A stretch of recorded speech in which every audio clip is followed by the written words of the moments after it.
Okay guys, how are you? So today we're going to be taking you through a full upper body session. So I've been following this training program now for around the last 7 to 8 weeks since I've been on prep. And the goal now at this kind of crucial time for me, 6 weeks out, is literally, can I just match numbers?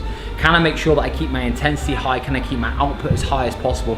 And can I push as hard as I possibly can?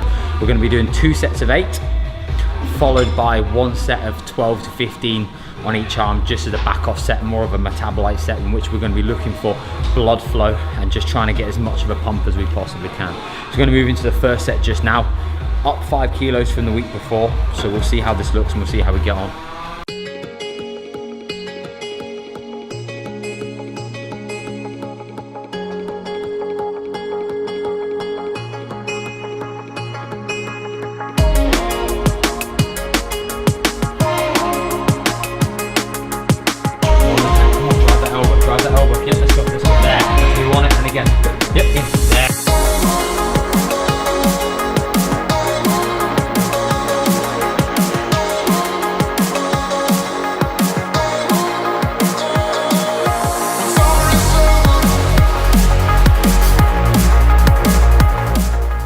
Okay, so moving on to the second exercise we're looking at is a plate loaded chest press. So the fantastic thing about this facility is the good plate loaded equipment that it has available. So dumbbell pressing and stuff like that is absolutely awesome, but quite often you can have instability.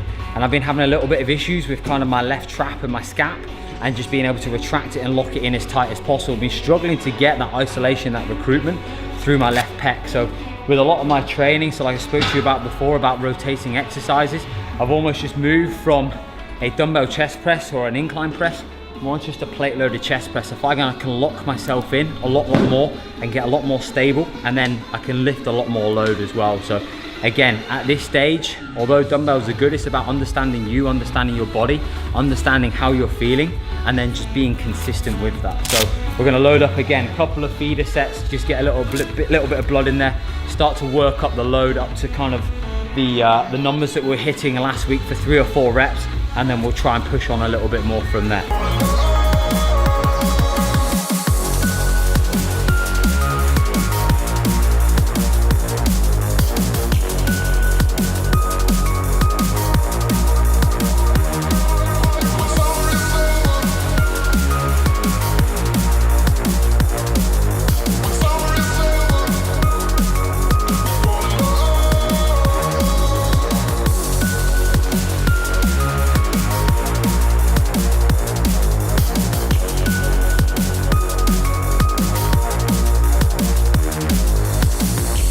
Okay, so 1 pull exercise, 1 push exercise, now back into another pull exercise before then moving on to shoulder press. So we've worked horizontally with the seated row. Now we're just going to move into a pull from above. So again, same principle, 2 sets of 8 to 10, 1 set now of 15 then as a back off. So with this, what we're just looking for, again, I always find with back that, especially with exercises like this, if I go too heavy, I then lose any type of contraction, any type of feel. So on this particular exercise, again, that's why we're working 8 to 10 instead of 6 to 8, just because I find I just get a little bit better contraction, a little bit better feel for the movement, instead of just trying to push load just for the sake of it and then actually not engaging my lats entirely. So we'll start a couple of warm-up sets, and then we'll progress up from there.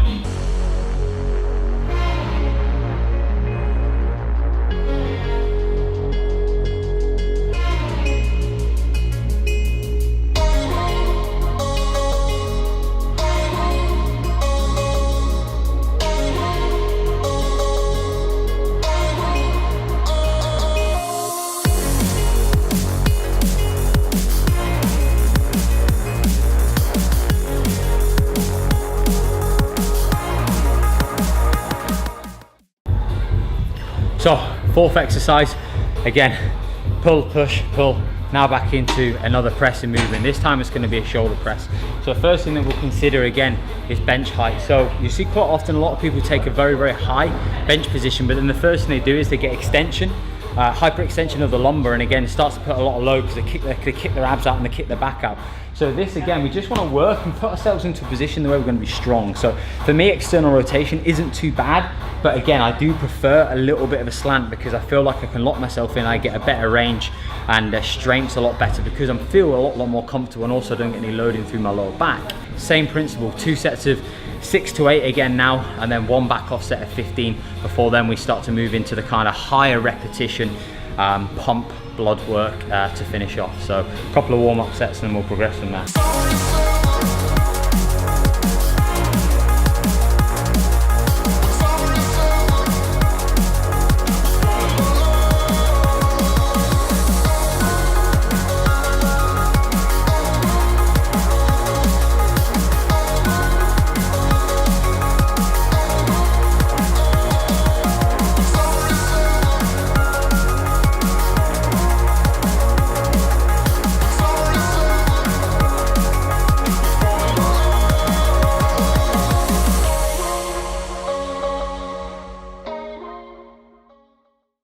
So what we're doing is just actually rowing off the rack.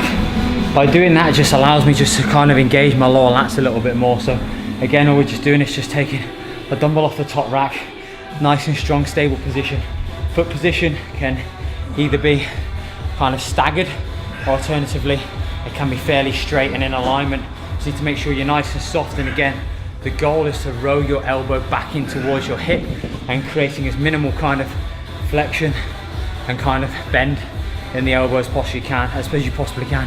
That'll allow you to kind of just get a little bit more loading through the lats in comparison to using the arms. So 3 sets of 12 on each arm, and yeah, this one absolutely kills me. I don't know why this exercise always just takes the breath completely away from me and takes me a good couple of minutes to even recover. So again, take our time with recovery, take as long as needed to be able to then shift the same amount of weight for the following set.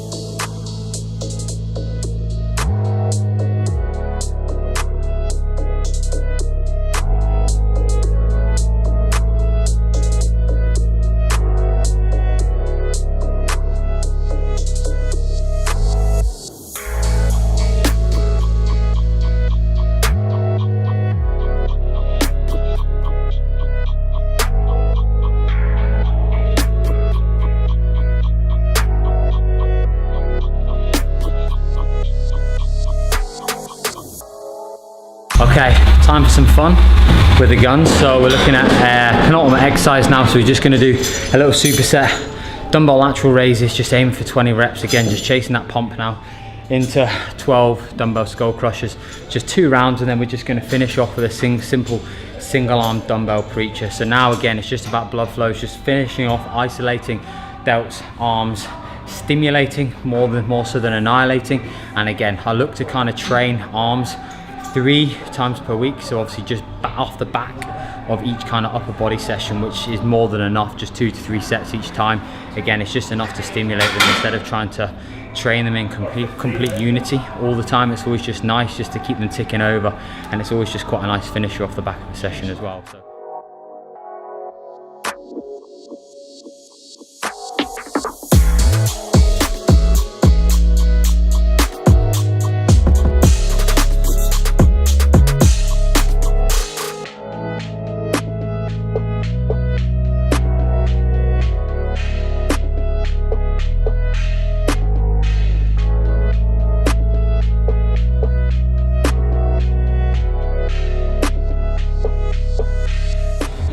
So last exercise is single arm dumbbell preacher curl. So whenever you look at any bicep movement, what often quite happens is you get overcompensation of shoulder, or you get kind of this swinging momentum movement. You see that quite common. So what we're trying to do is just, again, lock ourselves down. You're just trying to lock yourself in to the bench as much as you possibly can. Again, retracting shoulder blades so you can completely isolate the bicep. By doing that, again, it just creates peak contraction or peak tension through the bicep and the bicep only. So as you contract, you squeeze again.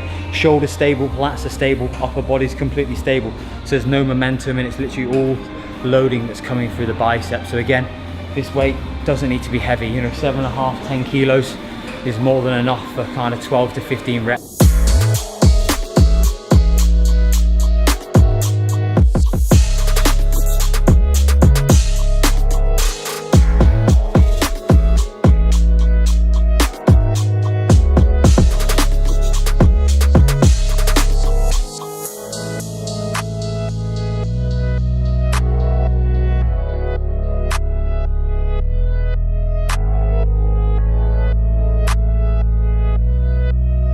Okay, workout finished.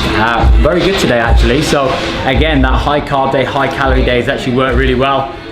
Monday, today's performance, numbers were up in the gym. Obviously always helps having A, the camera on you, but B, having somebody else to kind of train with, somebody different, somebody to push you that little bit further. Again, at this stage in time, with regards to where I'm at with dieting, etc., the goal is output. The goal is to work as hard as you possibly can. What you put in is what you get out, and that's always kind of my mentality and always kind of my philosophy with a lot of things. So I hope you guys enjoyed. Any questions, then please just drop me a message and I shall catch up with you soon. Adios, amigos. Pretty.